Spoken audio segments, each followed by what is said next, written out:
是在地新闻，乡亲啊，大家平安快乐。今仔日是新历的10月初6，旧历的8月22，礼拜5。新闻的头一条来看，这个婚林的卖寮因为小坑风台弄失电路，像卖寮高中就大停电。为着学生的安全，早起临时来宣布停课1天。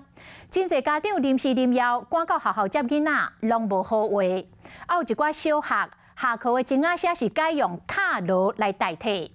当地嘛未少小食摊的业者，因为冰箱无电无冰，实在害了生理受到影响。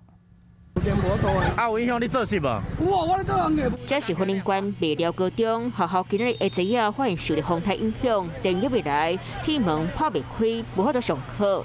下昼7点多，台北管府临时令要宣布停课1天。太临时了，我这样跑来跑去的，很麻烦，那工作都不用做了。一直到抢救到清晨，还是没有办法复电，也没有办法及时通知孩子跟家长，造成家长接受不方便。校长回释咧，无电的告诉向南港国小上下课声音，改用卡锣通知。教室无电，无法度吹电风，学生刚来当会亏死。没关系，不同的体验，一边上课一边扇一下风啊。哦，刚好你们扇子自己做的。学校无电，加落1点几嘛无电，自助餐的头家包便当是包甲寒酸插的。今仔生理安尼敢做？嘛是爱做啊。冷冻柜现在还是冰的，但是我们其他的3台冰箱的所有的食物基本上都是报废。民众看到了害，讲放在冰箱内底吧，把人看甲害起。两个卡冰箱足大卡的，安尼吼。